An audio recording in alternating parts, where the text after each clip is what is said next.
오늘 우리 함께 읽고 은혜 나눌 말씀은 요한복음 20장 19절로 23절 말씀입니다.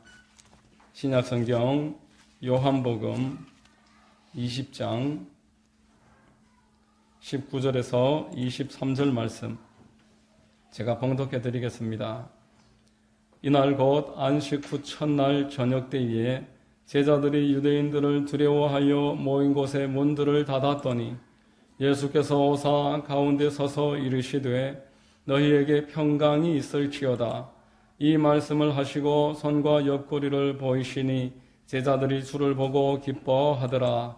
예수께서 또 이르시되 너희에게 평강이 있을지어다. 아버지께서 나를 보내신 것 같이 나도 너희를 보내노라.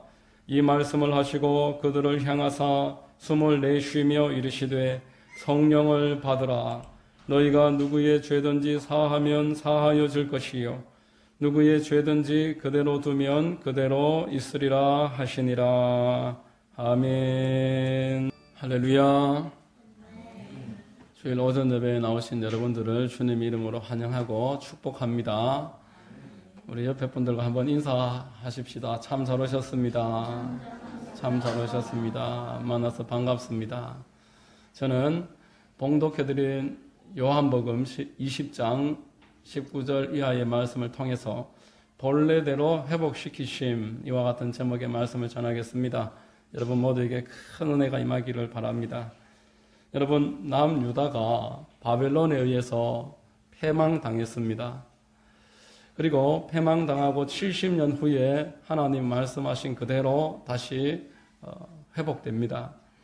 유대인들은 1차, 2차, 3차에 걸쳐서 본국으로 원하는 사람들은 돌아올 수 있게 되었고 그들은 원래 가지고 있었던 성전과 성벽과 제사와 율법들을 회복하는 일을 착수했습니다. 그 가운데 쓰임받았던 사람들이 우리 잘 아는 스룹바벨, 에스라, 느헤미야 이러한 성경에 나오는 유명한 인물들이 그때에 그 나라를 세우는 데 쓰임을 받았습니다. 먼저 성전부터 건축을 했습니다. 스룹바벨 성전을 건축을 하고 이제 기초도 닦고 완공을 해 나가는데 많은 방해가 있었고 우여곡절이 있었지만 하나님의 은혜로 완공을 거의 완성을 이루게 됐습니다. 수많은 사람들이 성전이 세워지니까 기뻐서 환호성을 지르고 찬송하면서 함성을 질렀습니다. 그런데 그 한편에는 통곡하는 사람들이 있었습니다. 나이 많은 사람들이 이를 보면서 통곡했다. 한쪽에서는 기뻐서 젊은 사람들을 위주로 감사하고 찬송하고 함성을 지르는데 한쪽에서는 통곡했다. 이렇게 말씀합니다. 에스라 3장 12절에 제사장들과 레위 사람들과 나이 많은 족장들은 이 성전을 보았으므로 첫 성전을 보았으므로 이제 이 성전의 기초가 놓임을 보고 대성통곡하였으나 여러 사람들은 기쁨으로 크게 함성을 지르니 13절에 백성이 크게 외치는 소리가 멀리 들림으로 즐거이 부르는 소리와 통곡하는 소리를 백성들이 분간하지 못하였더라 라고 말합니다. 분명히 감사한 일이지만 70년 전에 함락되었던 예루살렘 성전과 비교하니까 작고 초라하고 볼품이 없다는 겁니다.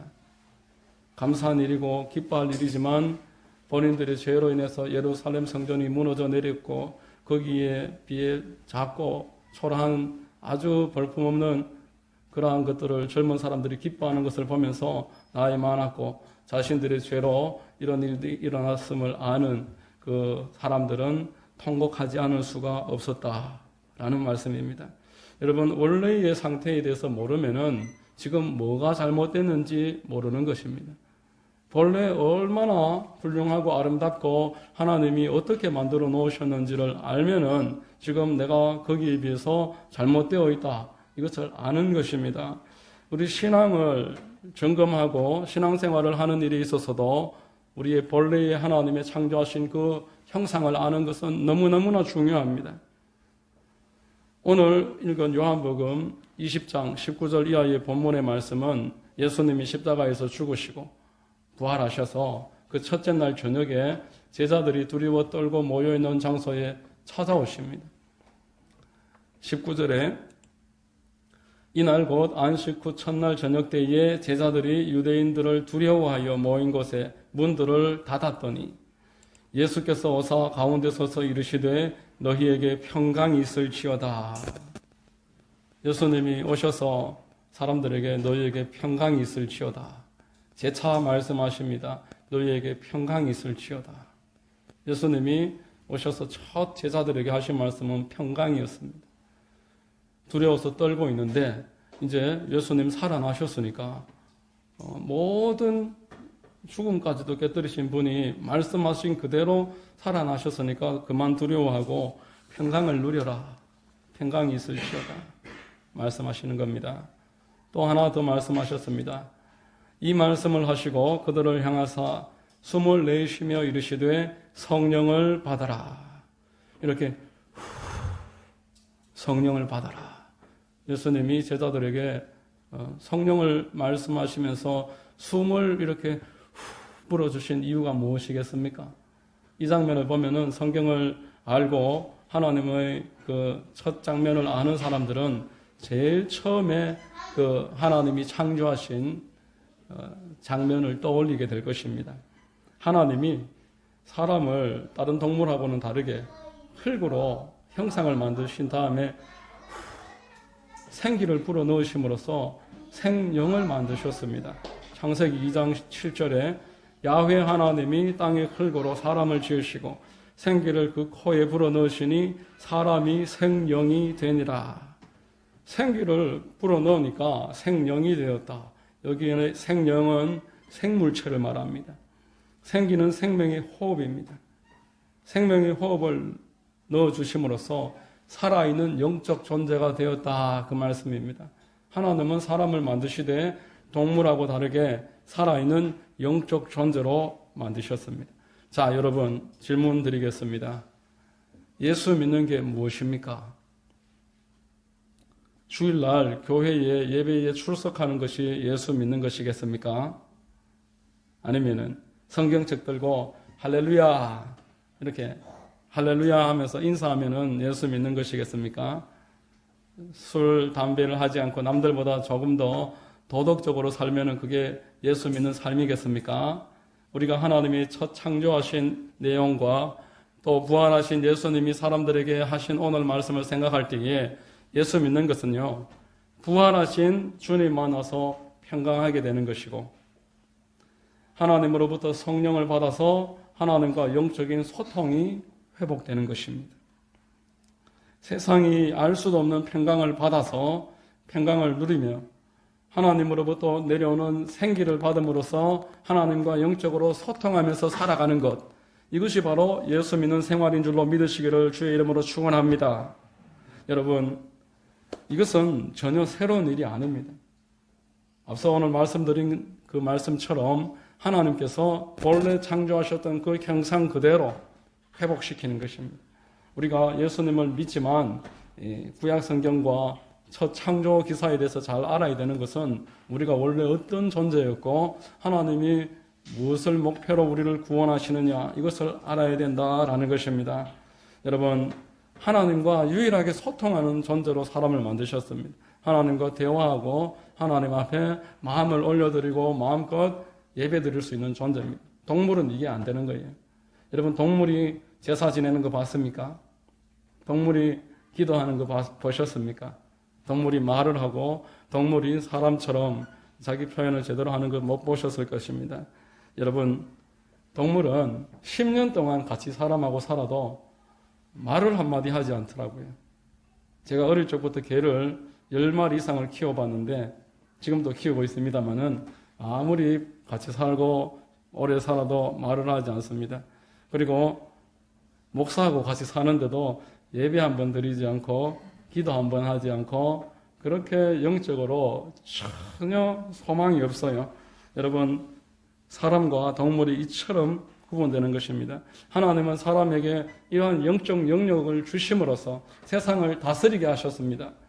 하나님과 소통할 수 있는 영적 능력으로 우리는 지금도 이 세상을 이기고 다스리는 능력을 얻게 되는 것입니다. 창세기 1장 28절에 하나님이 그들에게 복을 주시며 하나님이 그들에게 이르시되 생육하고 번성하여 땅에 충만하라. 땅을 정복하라. 바다의 물고기와 하늘의 새와 땅에 움직이는 모든 생물을 다스리라. 하나님이 6일 동안 세상을 만드시고 사람 마지막에 만드시고 아무 공로도 없이 다 너의 것이다. 잘 살아라. 다스리라. 생육하고 충만하라. 번성하라. 이렇게 말씀하셨습니다. 이게 바로 복 아니겠습니까? 하나님이 사람을 이렇게 조건 없이 자격 없이 하나님이 어떠한 대가 없이 사랑하고 계십니다. 그런데 이러한 상태가 하나님이 우리에게 원하시는 단계임에도 불구하고 사람들은 죄를 지었습니다. 하나님을 자발적으로 거역했습니다. 하나님을 대적하고 스스로 하나님 되고자 했습니다. 그러므로 말미암아서 하나님과 끊어지고 하나님이 주신 복을 잃어버립니다. 창세기 3장 17절에서 24절까지가 하나님과의 단절된 사람의 그 모습에 대해서 그 죄에 대한 대가를 설명하는 내용입니다. 먹고 살기 위해서 땀을 흘려야만 하고 죽음을 겪게 되고 무엇보다도 하나님과 단절된 생명체로서 방황하면서 살아갑니다. 창세기 3장 23절로 24절에 야훼 하나님이 에덴 동산에서 그를 내보내어 그의 근원이 된 땅을 갈게 하시니라. 이같이 하나님이 그 사람을 쫓아내시고 에덴 동산 동쪽에 그룹들과 두루도는 불칼을 두어 생명나무의 길을 지키게 하시니라 라고 말했습니다. 하나님으로부터 생기를 더 이상 공급받지 못하게 되었다라는 것입니다. 여러분, 하나님과 생기가 끊어지는 이 세상의 모든 사람들은 이후로부터 필연적으로 하나님 모르고 살아갑니다. 그리고 방황하면서 살아갑니다. 끝없이 공허함과 걱정 가운데서 살아갑니다. 하나님의 울타리에서 벗어났기 때문에. 그래서 사람들은 두려워하고 공허하고 걱정이 끊이지 않는 것입니다. 나가서 마귀가 이 사람들을 공격합니다.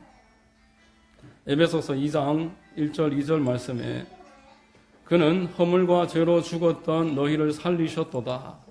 그때에 너희는 그 가운데서 행하여 이 세상 풍조를 따르고 공중의 권세 잡은 자를 따랐으니 곧 지금 불순종의 아들들 가운데서 역사하는 영이라. 이렇게 말씀을 하는 것입니다. 수고하고 무거운 짐을 가지고 살아가지만 그들은 그 짐을 맡아줄 사람이 없습니다. 근래에 우리 교회에 이제 예수님을 믿기 시작한 자매님이 한 분이 있습니다. 하나님을 이제 만나서 하나님을 만나서 하나님과 이제 동행하면서 살아가는 기쁨을 누리고 있는 자매님이 있습니다. 그런데 이 자매님이 어제 우리 신방을 한다고 만나서 이야기를 했는데 이렇게 이야기를 합니다.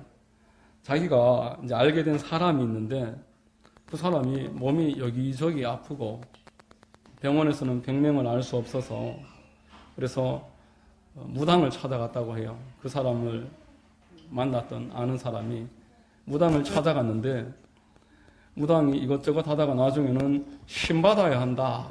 무당되는 신 받아야 된다. 그렇게 이야기를 하더랍니다. 그래서 돈을 1,000,000원이나 요구를 하는데 신 받는 그 절차와 비용으로 1,000,000원을 요구하는데 그 1,000,000원이 없어서 하지 못하고 지금 있는 중이다라는 거예요. 그래서 답답한 마음에 교회를 한번 가볼까 해서 집 부근에 있는 교회에 가서 예배에 참석을 했는데 예배 중에 몸이 부글부글 끓어오르더랍니다. 그러더니 막 입술이 막 불어트면서 입이 정말 이만큼 불어터져서 있을 수가 없어서 빠져나오고 말았다고 합니다. 그래서 그 자리를 벗어나서 두려워서 지금 교회를 다시 가고 싶어도 겁이 나서 못 가겠다. 그 사람에게는 당신은 교회를 다닙니까? 교회 가도 괜찮습니까? 이렇게 물어보더랍니다. 마귀가 자기의 먹잇감이니까 자기가 빼앗길까봐 예배에 와서 은혜 받고 예수 믿는 사람 될까봐 그런 몸에 이상 현상을 주고 두려움을 줘서 그를 하나님의 그 교회에서 예배 드리는 일을 못하도록 방해를 했던 것입니다. 그래서 제가 저를 만나게 해주시면 된다. 당신한테 했던 것처럼 교회에 데리고 오실 필요 없이 집에서 복음을 계속 전하면은 한 번, 두 번, 세 번 복음을 반복해서 전하고 그래서 마음이 열리면은 예수님을 영접하도록 한 번, 두 번, 세 번 그렇게 해서 마귀가 예수님이 들어오면은 떠날 거니까 예수님이 쫓겨나간 그 마음에 예수님이 마귀를 쫓아낸 그 마음에 하나님이 아버지 되셔서 자유를 얻고 자발적으로 예배에 나오게 될 거니까 나를 만나게 해달라. 그렇게 하기로 이야기를 하면서 어제 신방을 마쳤습니다. 제가 이런 분들 여러 봤습니다. 하만에서 제가 전도를 하다가 무당분들 여러 번 만났습니다. 대부분 스토리가 비슷합니다. 몸이 아파서 영화다는 점쟁이 찾아갖고 그것도 하고 부적도 붙이고 이것저것 하다가 안 되니까 신 받아야 된다고 그러고 그래서 신을 받고 저기 하금에 가면은 제가 갈 때마다 커피를 태워주는 무당 한 분이 계시는데 이 무당은 19살 때 고등학생인데 몸이 아파서 신 받아서 고등학교 중퇴하고 지금 50년째 무당 일을 하고 있다고 합니다. 여러분 조금씩 차이는 있지만 하나님을 떠난 사람들의 삶은 대동소이한 것입니다. 먹고 살기 바쁘고 열심히 살다 보니 온몸이 여기저기 아픈 거 마음은 우울하고 불안하고 공허하고 사람들은 믿었는데 실망을 당하게 하고 영적으로는 마귀를 따르는데 꼭 신앙생활 하듯이 따르는 사람들이 많습니다. 정기적으로 구슬하고 카드로 돈을 빌려서 구슬을 매년 300만 원 하는데 빚이 막 2천만 원, 3천만 원 있는 사람이 그런 짓을 하더라고요. 부적을 500만 원, 똑같은 부적인데 돈 많은 사람한테는 2천만 원, 값도 제 멋대로 부르고 그렇게 하는 일을 수없이 봤습니다. 사주, 타로, 점집, 오늘의 운세, 달 보고 빌고 해 보고 빌고 그런 일들을 하면서 사람들이 살아가는 겁니다. 여러분 이게 하나님을 떠난 사람들의 삶의 모습이고 죄의 결과입니다. 하나님은 이 사람들을 긍휼히 여기시고 불쌍히 여기시고 사랑하셔서 찾아오셨어요. 그래서 우리의 죄를 짊어지시고 하나님의 아들 예수께서 십자가에서 모든 피를 쏟으시고 죽으셨습니다. 그리고 그 일에 대해서 혈육이 인정된다는 것을 우리를 깨닫게 하시려고 예수께서 부활하셨습니다. 이 예수께서 십자가 위에서 마지막으로 하신 말씀입니다. 요한복음 19장 28절로 30절에 그 후에 예수께서 모든 일이 이미 이루어진 줄 아시고 성경을 응하게 하려 하사 이르시되 내가 목마르다 하시니 거기 신 포도주가 가득히 담긴 그릇이 있는지라 사람들이 신 포도주를 적신 해면을 우슬초에 메어 예수의 입에 대시니 예수께서 신 포도주를 받으신 후에 이르시되 다 이루었다 하시고 머리를 숙이시니 영원히 떠나가니라. 예수님이 다 이루었다 이렇게 말씀하셨습니다. 집을 완료했다라는 것입니다. 사람이 죄에 팔려서 노예가 되어 있는데 죄의 값을 집을 완료했다라는 것입니다. 예수님의 몸으로서 우리가 나아갈 길을 열어주셨습니다. 에베소서 2장 14절에 그는 우리의 화평이신지라 둘로 하나를 만드사 원수된 것 곧 중간에 막힌 담을 자기 육체로 허시고 라고 말합니다. 예수님이 당신의 육체로 하나님께로 나아가는 길을 여셨습니다. 우리는 예수님의 그 십자가의 보혈로 말미암아 모든 우리의 그 빛을 탕감받고 예수님께 자유로이 나아갈 수 있는 길을 얻은 사람입니다. 예수님이 그 몸의 휘장을 찢으심으로 우리에게 길을 내어주셨다라는 것을 생각할 때에 우리가 어찌 감사하지 않을 수 있고 입이 만 개라도 하나님께 감사하기에 부족하지 않다 생각할 것입니다. 예수께서 십자가에서 죽으시고 부활하심으로 말미암아 저와 여러분들은 평강을 누린 자가 되었습니다. 내 마음이 막연히 그냥 걱정이 없다는 것이 아니라 하나님과의 관계가 회복되었습니다. 하나님을 아버지라 부를 수 있고 어떤 수고하고 무거운 짐도 하나님께 맡겨드릴 수 있게 됐습니다. 그리고 하나님으로부터 성령을 받아 하나님이 불어주시는 성령을 우리가 모시고 삶으로써 하나님과 날마다 소통하는 사람으로 살아갈 수 있게 된 것입니다. 이것이 바로 첫사람 아담이 가지고 있었던 그 삶의 모습입니다. 하나님과 평강하고 소통함으로 말미암아서 삶의 활력과 기쁨이 넘치는 생활. 이 생활을 하나님이 지금 회복시키기를 원하는 것입니다. 여러분들에게 이 생활을 회복시켜 주시려고 예수님이 죽으시고 부활하시고 찾아오신 것입니다. 평강이 있을지어다. 그리고 성령을 받아라. 오늘 우리 주님은 여러분들에게 이러한 은혜로 동일한 말씀을 하십니다. 자, 여러분, 요한복음의 주제가 뭔지 아십니까? 요한복음의 주제, 생명입니다. 자, 우리 오늘 제가 성구를 몇 개 띄워드릴 텐데 함께 읽어보시겠습니다. 요한복음 주제 뭔지 함께 읽으면서 말씀드리겠습니다. 요한복음 1장 3절로 4절입니다. 다 같이 한번 읽겠습니다. 시작. 만물이 그로 말미암아 지은 바 되었으니 지은 것이 하나도 그가 없이는 된 것이 없느니라. 그 안에 생명이 있었으니 이 생명은 사람들의 빛이라. 요한복음 주제는 생명입니다. 한 절 더 읽겠습니다. 요한복음 3장 36절 시작. 아들을 믿는 자에게는 영생이 있고 아들에게 순종하지 아니하는 자는 영생을 보지 못하고 도리어 하나님의 진노가 그 위에 머물러 있느니라. 자, 한 절 더 읽겠습니다. 요한복음 5장 24절입니다. 시작. 내가 진실로 진실로 너희에게 이르노니 내 말을 듣고 또 나 보내신 이를 믿는 자는 영생을 얻었고 심판이 이르지 아니하나니 사망에서 생명으로 옮겼느니라. 자, 6장 47절입니다. 또 같이 한번 읽습니다. 시작. 진실로 진실로 너희에게 이르노니 믿는 자는 영생을 가졌나니. 계속 반복되는 주제는 생명입니다. 요한복음 10장 10절에 내가 온 것은 양으로 생명을 얻게 하고 더 풍성히 얻게 하려는 것이라. 요한복음 11장 25절에 예수께서 이르시되 나는 부활이요 생명이니 나를 믿는 자는 죽어도 살겠고 무릇 살아서 나를 믿는 자는 영원히 죽지 아니하리니 이것을 내가 믿느냐 말씀했습니다. 끝으로 요한복음 15장 6절에 내가 곧 길이요 진리요 생명이니 말씀한 것입니다. 여러분, 예수 믿는다는 것은 생명을 받는 것입니다. 예수 믿는다는 것은 하나님과 평강이요 하나님으로부터 오는 생기를 마음으로 받아 하나님과 소통함으로 이것이 곧 생명인 것입니다. 중국 내륙 선교의 유명한 허더슨 테일러라는 분이 한 그 책을 읽어보니까 이런 내용이 있습니다. 한 청년이 허더슨 테일러를 찾아왔습니다. 허더슨 테일러를 찾아와서 청년이 묻습니다.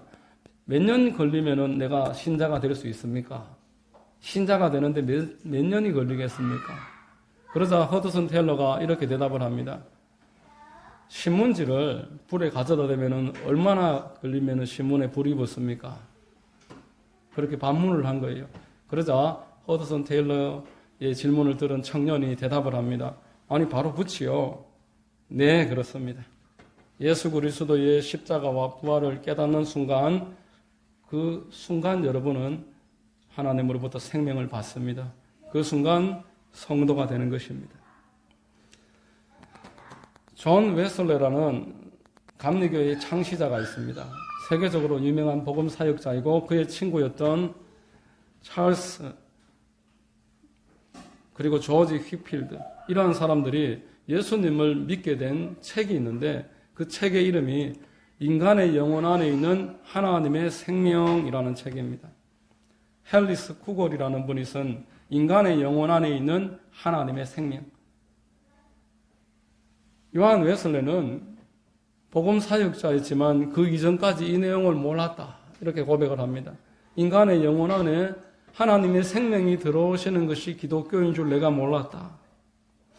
여러분, 기독교는 우리의 영혼 안에 하나님의 생명이 들어오는 것입니다. 하나님으로부터 생명을 받아서 하나님과 소통하면서 살아가는 것이 곧 기독교인 것입니다. 신앙심은 착한 생활을 하고 도덕적으로 흠이 없이 남들과 비교해서 경건하게 살아가는 것, 그것을 말하는 것이 아닙니다. 하나님으로부터 오는 신앙생활이라는 것은 하나님으로부터 평강과 생기를 받아서 하나님과 소통하기 시작하는 것, 하나님으로부터 생명을 받는 것, 하나님이 이 사람에게 임하시는 것입니다. 여러분, 예수님을 믿는 그 즉시로 여러분의 마음에는 성령께서 임하십니다. 성령을 받으면은 여러분은 변화되기 시작하는 것입니다. 완전히 바뀝니다. 환경을 두려워하지 않고 담대하게 살아가는 사람으로 바뀌게 됩니다.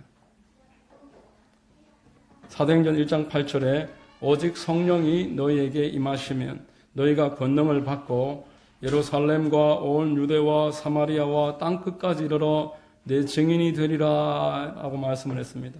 권세와 능력을 부어주시겠다.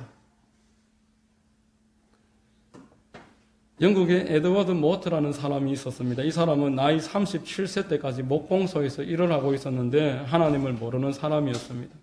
이 사람의 입에 늘 불평과 원망이 있었습니다. 나는 가난한 집에서 태어나서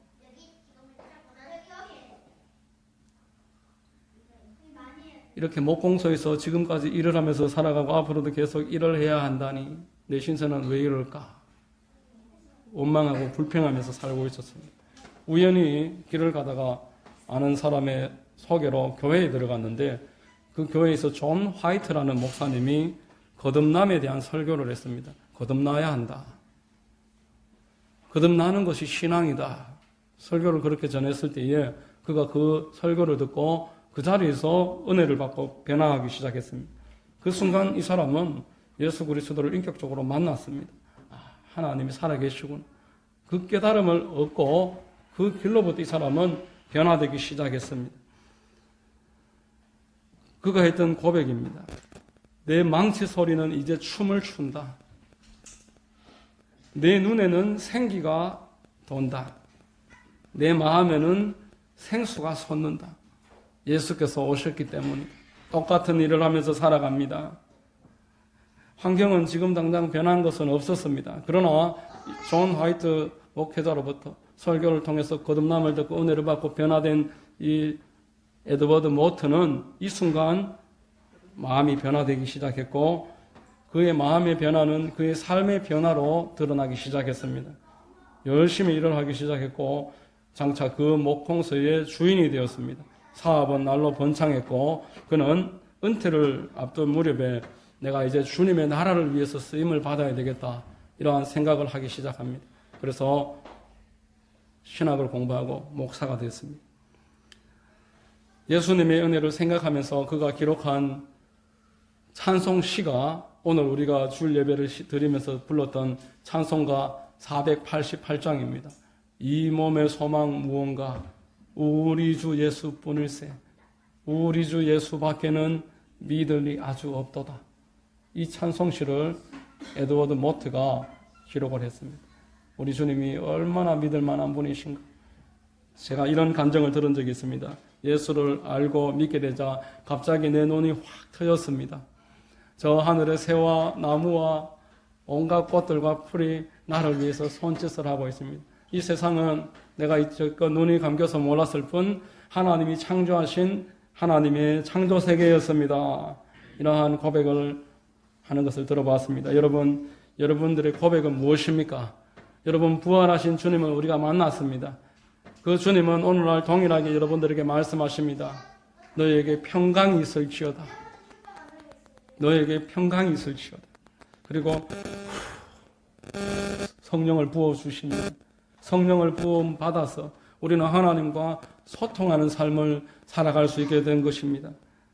여러분, 예수 그리스도의 부활을 믿는 여러분들은 오늘 이후로 다시 한번 하나님의 평강이 넘쳐나게 되시기를 주의 이름으로 축원합니다.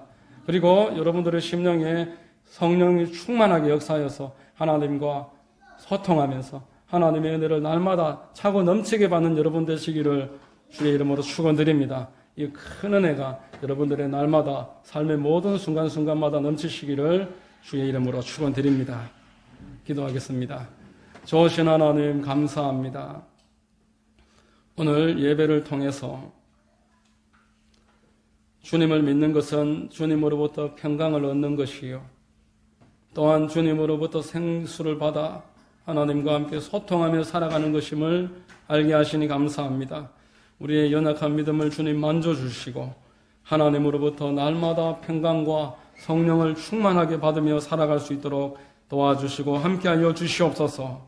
감사드리오며 예수님의 이름으로 기도하옵나이다. 아멘.